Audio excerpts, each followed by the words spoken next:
ಸ್ವಾಮೀಜಿ ನೀವೆಲ್ಲ ಹೇಳೋದೆಲ್ಲ ನಿಜವಾಗ್ಲೂ ಖಂಡಿತ ಆಗುತ್ತೆ ಅಂತ ನಾವು ಕೇಳ್ಪಟ್ಟಿದ್ದೀವಿ. ಸೊ ನನಗೊಂದು ಇಂಪಾರ್ಟೆಂಟ್ ವಿಚಾರ ಇದ್ದಿದ್ದು, ದರ್ಶನ್ ಸರ್ ಹೋಗ್ತಾರಂತ ಸಮೇತ ನೀವೇ ಹೇಳಿದ್ದು. ಈಗ ದರ್ಶನ್ ಸರ್ ಬರ್ತಾರ ಅನ್ನೋ ವಿಚಾರನೂ ನಿಮ್ಮ ಹತ್ರನೇ ಕೇಳಬೇಕು. ಅದು ಕೋರ್ಟಿನ ಮಧ್ಯೆ ಇರೋ ವಿಷಯ, ನ್ಯಾಯಾಲಯ ಮುಂದೆ ಇರೋ ವಿಷಯವನ್ನು ನುಡಿಬಾರ್ದು. ಯಾಕಂದರೆ ನ್ಯಾಯಾಲಯಕ್ಕೆ ನಾವು ವಿರುದ್ಧ ಹೋದಂಗೆ ಆಗ್ತದೆ. ನ್ಯಾಯಾಲಯ ಏನು ತೀರ್ಮಾನ ಆಗುತ್ತೆ ನಾವೆಲ್ಲರೂ ಒಪ್ಪಿಕೊಳ್ಳೇಬೇಕು ಅಲ್ವೇ. ಕೆಲವೊಂದು ಊಹಾಪೋಹಗಳಿದೆ. ಏನು ಅಂತ ಹೇಳಿದರೆ ಮಾರ್ಚಲ್ಲಿ ಬರ್ತಾರೆ, ಏಪ್ರಿಲಲ್ಲಿ ಬರ್ತಾರೆ ಅನ್ನುವಂಥದ್ದು. ನಿಮ್ಮ ಪ್ರಕಾರ ಇದೇ ತಿಂಗಳಲ್ಲಿ ಬರ್ತಾರೆ ಅಂತ ಇದ್ದರೆ ಯಾವ ತಿಂಗಳಲ್ಲಿ ಬರಬಹುದು?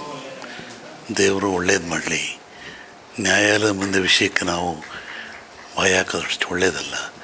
ಯಾಕೆಂದರೆ ನಾವು ಸರ್ವಸಂಗ ಪರಿತ್ಯಾಗಗಳ ಜೀವನದಲ್ಲಿರೋದರಿಂದ ಯಾರಿಗೂ ಅಪಮಾನ ಮಾಡಲಿಕ್ಕೆ, ನೋವು ಮಾಡಲಿಕ್ಕೆ ಇಷ್ಟಪಡೋದಿಲ್ಲ. ಎಲ್ಲರಿಗೂ ಒಳ್ಳೆಯದಾಗಲಿ. ನ್ಯಾಯಾಲಯ ಏನು ಹೇಳುತ್ತೆ ಅದನ್ನು ಪ್ರಜಾಪ್ರಭುತ್ವ ಪಾಲಿಸಬೇಕು ಅಂತ ಭರವಸೆ ಇಟ್ಟವರು ನಾವು. ಸಂಕಷ್ಟದಿಂದ ಪಾರಾಗ್ತಾರೆ ಸ್ವಾಮಿ ದರ್ಶನ್ ಅವರು. ಹೇಳಿದನಪ್ಪ, ನ್ಯಾಯಾಲಯ ಬಂದಿದೆ, ಅದಕ್ಕೇನು ಉತ್ತರ ಇಲ್ಲ, ನಾವು ಹೇಳಬಾರ್ದು. ಇನ್ನೊಂದೇನು ಅಂತ ಹೇಳಿದರೆ, ದರ್ಶನ್ ಅವರು ಬಂದ ಮೇಲೆ ರಾಜಕೀಯಕ್ಕೆ ಕಾಲಿಡ್ತಾರೆ ಅನ್ನುವಂಥದ್ದು ಇನ್ನೊಂದು ಮಾತುಗಳು. ಬಂದಮೇಲೆ ನೋಡೋಣ. 100% ಹೇಳ್ತಾರೆ.